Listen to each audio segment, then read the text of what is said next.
Hello friends, welcome back to B English Champion YouTube channel.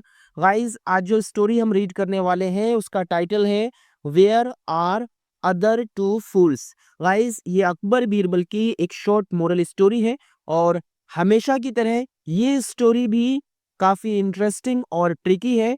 इसको पढ़कर आपको काफ़ी मज़ा आएगा और बहुत कुछ इस स्टोरी से आपको सीखने को भी मिलेगा। बहुत से इसमें इंग्लिश के न्यू वर्ड मीनिंग्स आपको सीखने को मिलेंगे।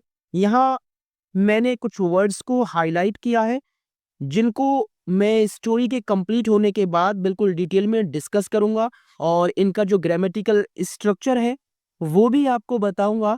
तो यहाँ पर हम सबसे पहले हर एक सेंटेंस को इंग्लिश में रीड करेंगे ताकि आप इसका सही प्रोनाउंसिएशन जान पाएं और उसके बाद हर एक वर्ड का हिंदी ट्रांसलेशन आपको बताऊंगा ताकि आपके लिए इसको पढ़ना और समझना बिल्कुल आसान हो जाए। आप कभी भी कोई भी इंग्लिश की बुक पढ़ें तो उसका मीनिंग अच्छे से निकाल पाएं कि कैसे बात की गई है और कैसे उसके सेंस को पहचानना है। और इसके अलावा जो इसमें ग्रामर का पार्ट है उसको बिल्कुल डिटेल में डिस्कस करते चलेंगे। तो इसी तरह से हम अपनी इंग्लिश रीडिंग स्किल्स और कॉम्प्रिहेंशन स्किल्स को इनहेंस करेंगे। सो गाइस, मेरे साथ आप वीडियो में एंड तक बने रहिए और वीडियो को बिल्कुल भी स्किप मत कीजिएगा ताकि इस स्टोरी का कोई भी पॉइंट जो है वो मिस ना हो। तो शुरू करते हैं। Where are other two fools. Where यानी कहाँ, आर है, अदर यानी अन्य, टू फूल्स यानी दो मूर्ख।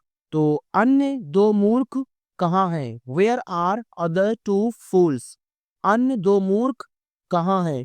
तो किन दो मूर्खों की बात हो रही है इसको हम इस स्टोरी के थ्रू रीड करेंगे और समझेंगे। तो गाइज, आप भी मेरे साथ कॉपी पेन पेंसिल जो भी आपके पास है वो निकाल लीजिए और साथ साथ नोट करते चलिए ताकि स्टोरी को आप बिल्कुल अच्छे से समझ पाओ और बाद में इसको रिवाइज भी कर सको।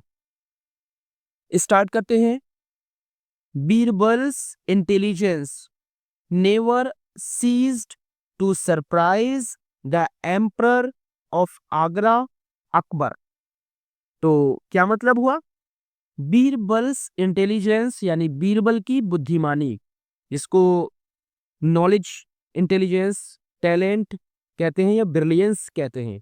तो ये जो एस है ये अपोस्ट्रोफी एस है जिसका यूज पोजीशन के रूप में का की के सेंस में किया जाता है।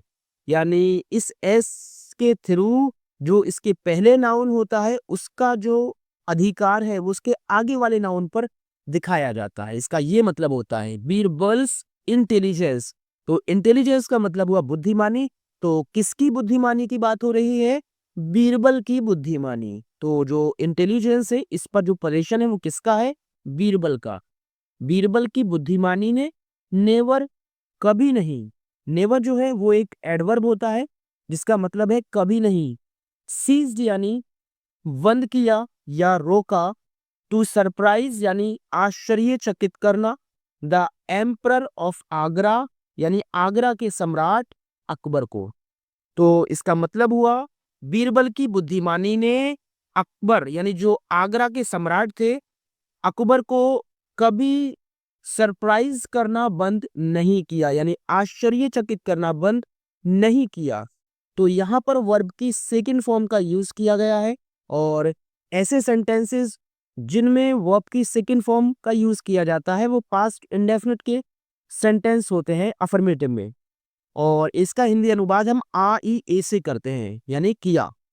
नेक्स्ट है so the emperor used to give Birbal interesting tasks as he wanted to see how he would finish them with his wit। तो इसका मतलब है सो यानी इसलिए, द एम्परर सम्राट, यूज्ड टू गिव दिया करता था, यूज्ड टू गिव इसका यूज पास्ट की हैबिट्स या एक्शंस को दिखाने के लिए किया जाता है। दिया करता था बीरबल को इंटरेस्टिंग टास्क, इंटरेस्टिंग यानी दिलचस्प, टास्क कार्य, एज चूंकि, ही वांटेड वो चाहता था, टू सी देखना, हाउ किस तरह से, हाउ जो है एडवर्ब ऑफ मैनर है यानी ये काम करने के तरीके को दिखाता है कि काम कैसे किया गया, यानी हाउ किस तरह से, ही वुड फिनिश वो पूरा करेगा, देम उनको, विद यानी से, हिज विट यानी अपनी बुद्धिमानी। विट, इंटेलिजेंस भी बुद्धिमानी होती है और विट भी, लेकिन दोनों के बीच डिफरेंस ये है, जब कोई भी काम मतलब एक अम्यूजिंग वे में होता है, यानी एक बहुत ही मनोरंजक तरीके से जिसका आंसर दिया जाता है, हालांकि वो इंटेलिजेंस से भरा हुआ होता है, बुद्धिमानी से भरा हुआ होता है, तो इस तरह के आंसर्स को हम मतलब विटी आंसर्स कहते हैं। तो ये है विट, यानी इसका मतलब बुद्धिमानी है, लेकिन अम्यूजिंग वे में, यानी एक मनोरंजक तरीके से। तो इस तरह से गाइस इसका मतलब है, इसलिए सम्राट बीरबल को दिलचस्प कार्य दिया करता था, क्योंकि वो ये देखना चाहता था कि किस तरह से वो अपनी बुद्धिमानी से उनको पूरा करेगा। यहाँ जो वुड है, वुड का यूज कब किया जाता है, जब उसके पहले वाला जो क्लाउज है अगर वो फास्ट में है तो जो वुड है उसका यूज किया जाता है, यानी ये विल की पास्ट फॉर्म होती है। और जब पहले वाला सेंटेंस पास्ट में है तो यहाँ विल की जगह वुड यूज किया जाएगा। ठीक है गाइस, आगे देखते हैं।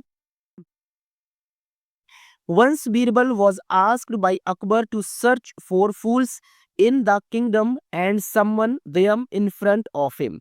In front him.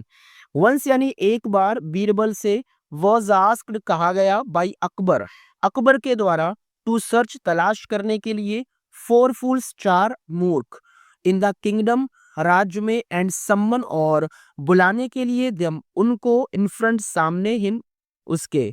एक बार अकबर ने बीरबल से उसके मतलब राज्य में चार मूर्खों को तलाश करने के लिए कहा और उनको उसके सामने बुलाने के लिए।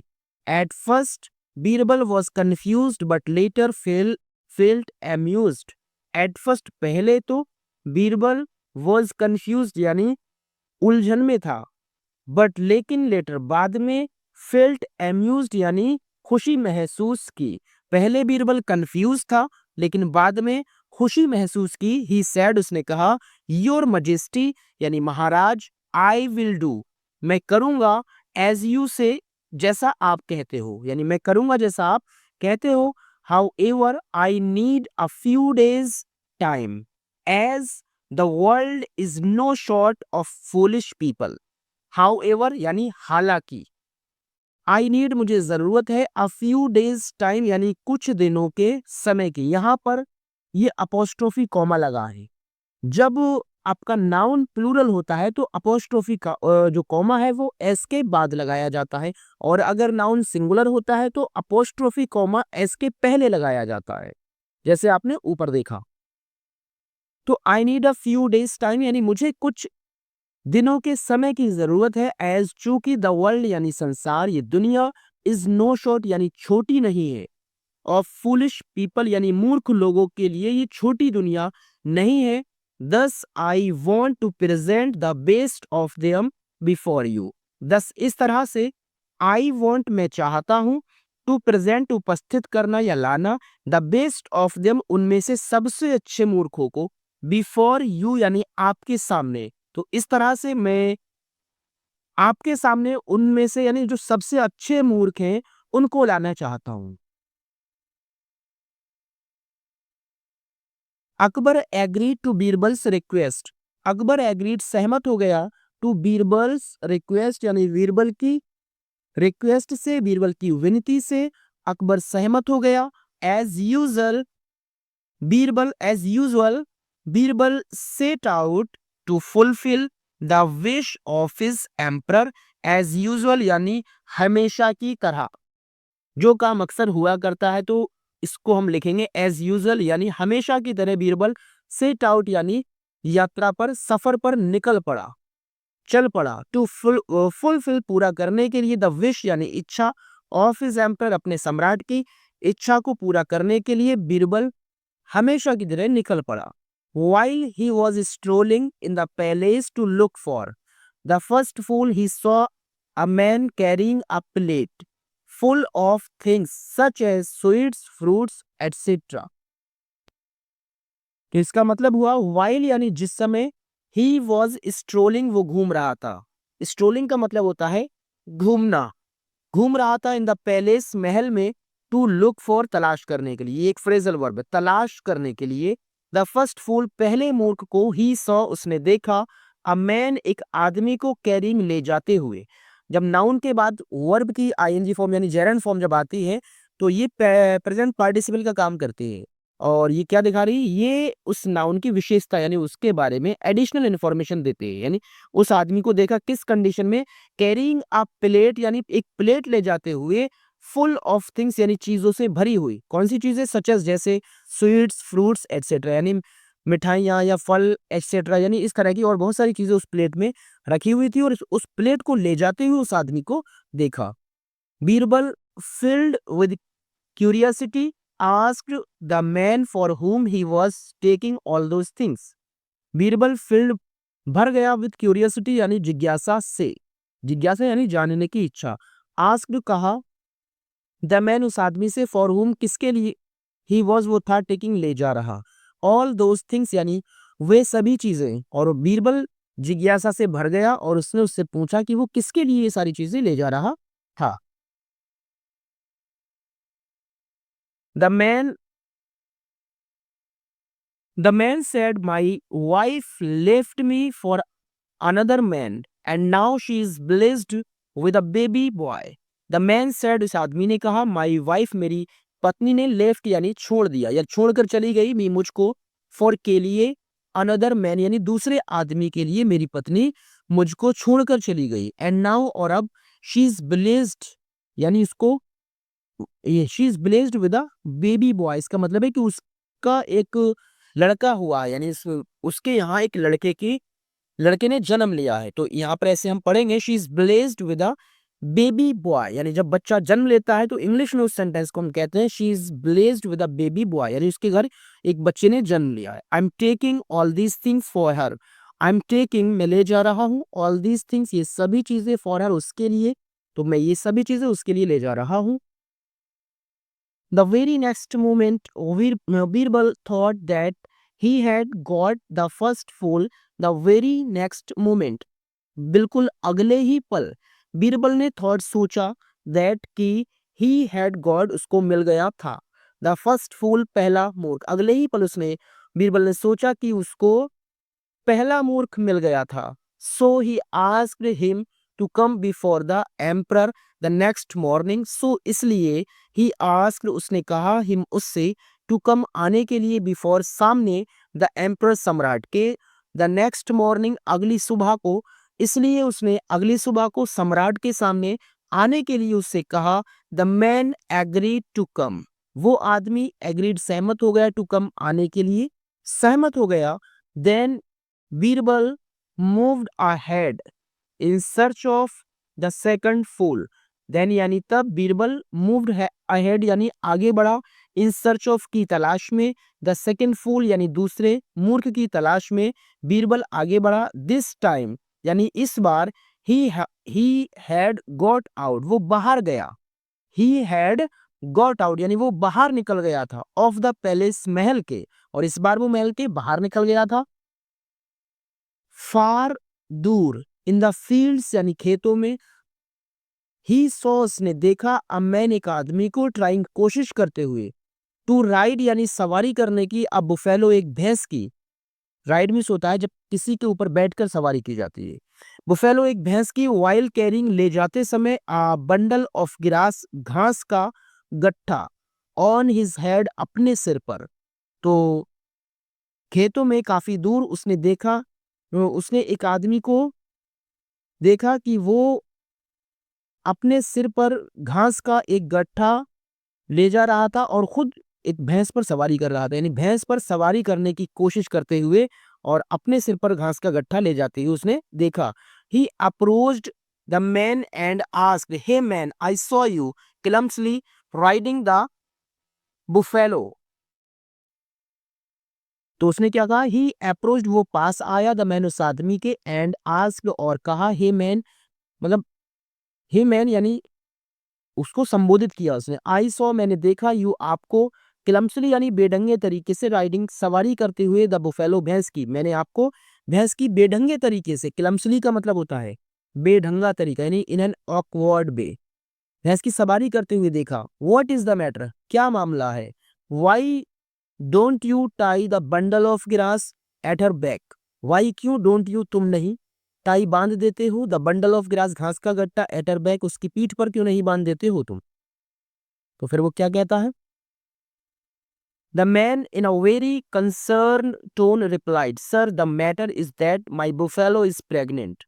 द मैन यानी वो आदमी इन अ वेरी कंसर्न टोन यानी बहुत ही चिंता से भरी आवाज में रिप्लाइड उत्तर दिया, सर श्रीमान द मैटर मामला इज दैट ये है कि माई बुफेलो मेरी भैंस इज प्रेग्नेंट यानी गर्भवती है।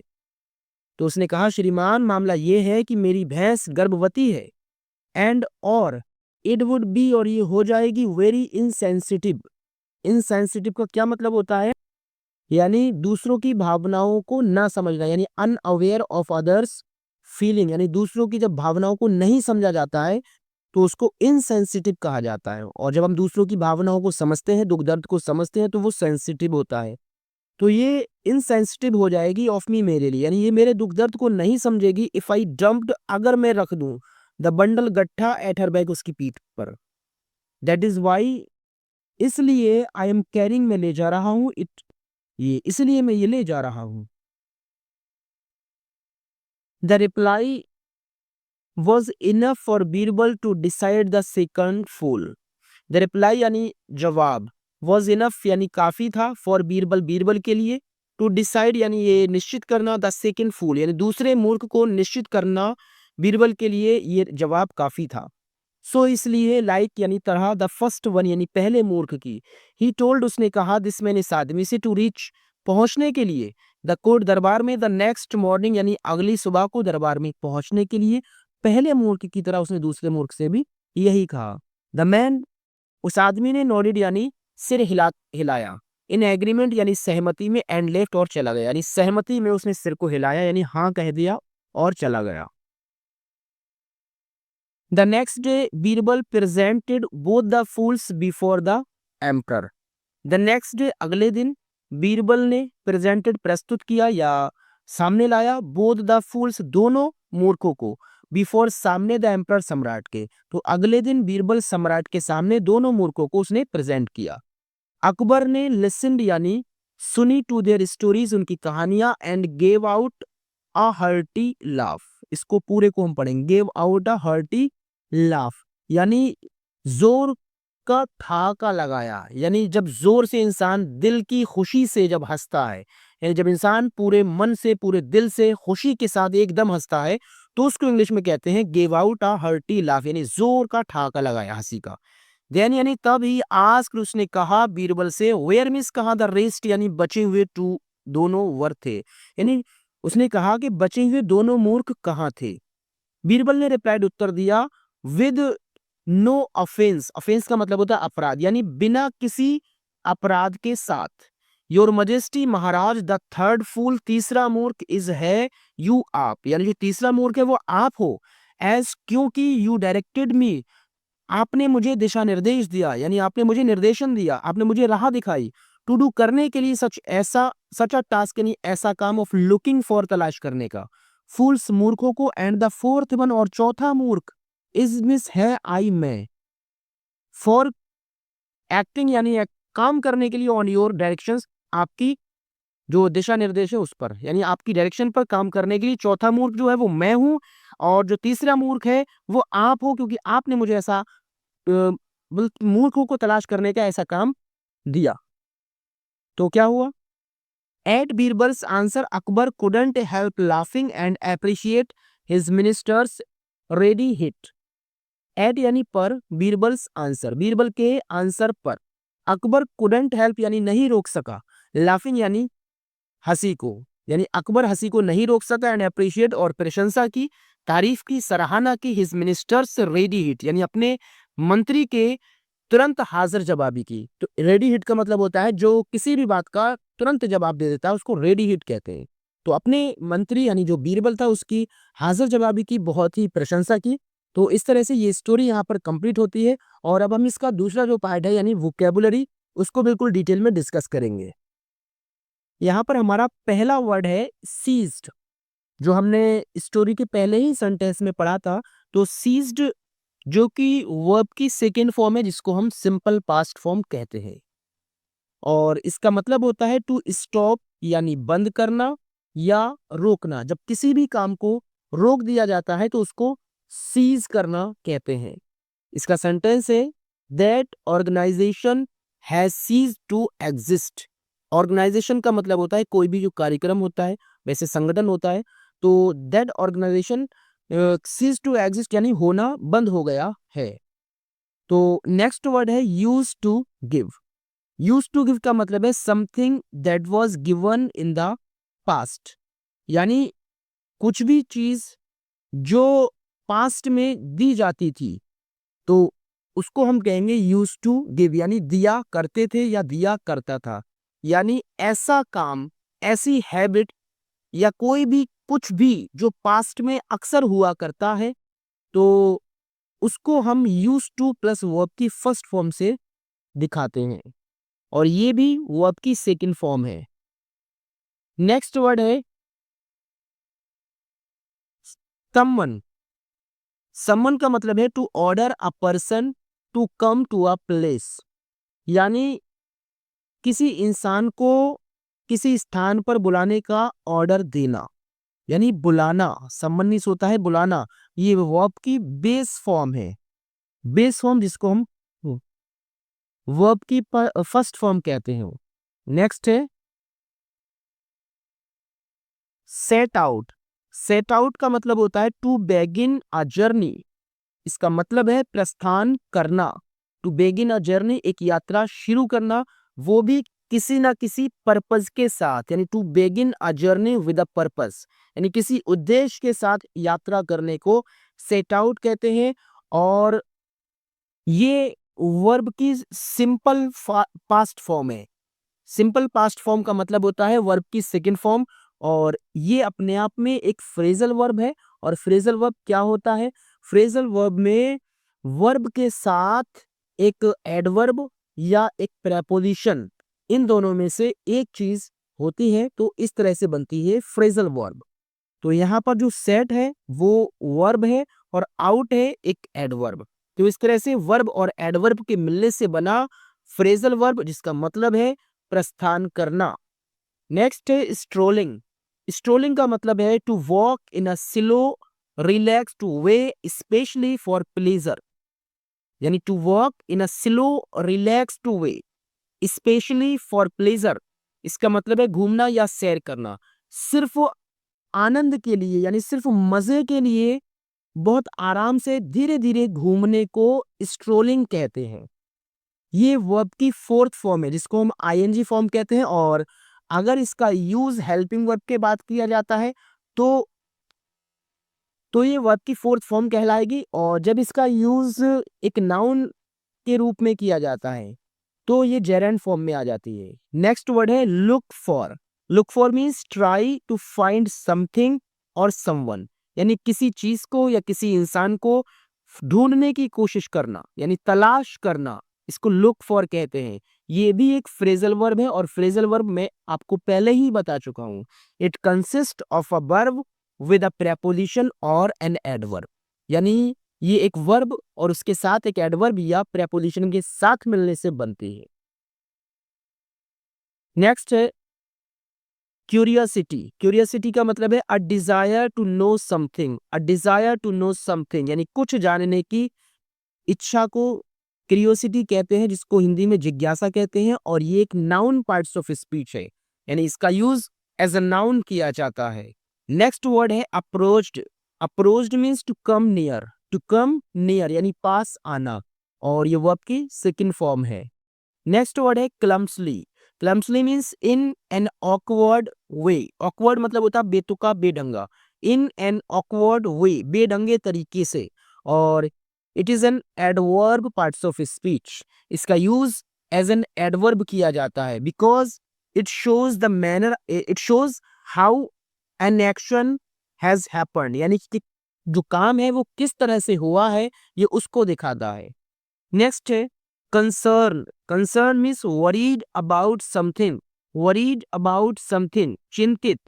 और it is an adjective parts of speech. Adjective, adjective means to qualify a noun और प्रोनाउन। यानी ऐसे वर्ड जो किसी नाउन और प्रोनाउन को क्वालिफाई करते हैं, उनके बारे में कोई भी एडिशनल इंफॉर्मेशन देते हैं, उनको एडजेक्टिव कहा जाता है। तो यहाँ जो कंसर्न है, it is an adjective parts of speech, क्योंकि ये किसी ना किसी नाउन की विशेषता बताता है। नेक्स्ट वर्ड है pregnant. Pregnant means having a baby developing in her body, यानी कोई भी लेडीज, कोई भी फीमेल जब अपने बॉडी के अंदर एक बेबी को डेवलप करती है तो उसको हम प्रेग्नेंट कहते हैं, यानी गर्भवती। और ये भी एक एडजेक्टिव पार्ट्स ऑफ स्पीच है जो कि क्वालिफाई करता है एक नाउन और प्रोनाउन को। Next word insensitive. Insensitive means unaware of others feeling, यानी दूसरों की फीलिंग से अनअवेयर रहना, अनजान रहना, दूसरों की फीलिंग को नहीं जान पाना। तो बिना दूसरों की फीलिंग को जाने हुए कोई भी एक्शन करना insensitive कहलाता है। And it is an adjective parts of speech because it qualify a noun.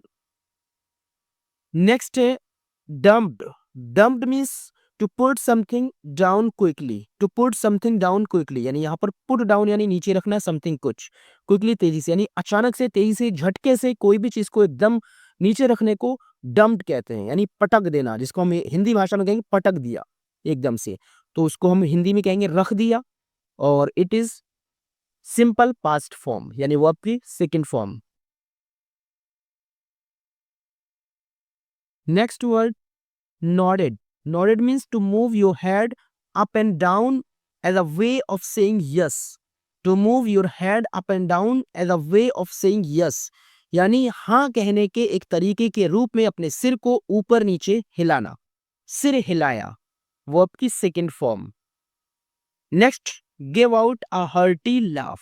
इसका मतलब है ठहाका लगाकर हंसे या ठहाका लगाकर हंसा, जोर से हंसना, दिल से हंसना, उसको हम कहेंगे give out a hearty laugh. ये वर्ब की सेकंड फॉर्म है। गिव फर्स्ट फॉर्म होती है गिव, लेकिन यहाँ पर जो गिव आउट है ये इतना पार्ट आपका फ्रेजल वर्ब है, तो यहाँ पर इस पूरे को इंग्लिश में क्या कहेंगे, बस्टेड इनटू लाफ्टर, यानी हंसी छूट गई।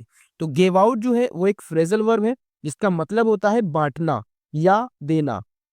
हार्टी जो है वो एक एडजेक्टिव पार्ट्स ऑफ स्पीच है क्योंकि विशेषता बताता है किसकी, लाफ की। लाफ एक नाउन है, तो नाउन की विशेषता जो बताएगा वो एडजेक्टिव है। तो गिव आउट एक फ्रेजल वर्ब, आ एक डिटरमाइनर, हार्टी एक एडजेक्टिव और लाफ एक नाउन। तो इस तरह से हर एक वर्ड का मैंने आपको पार्ट्स ऑफ स्पीच बता दिया है।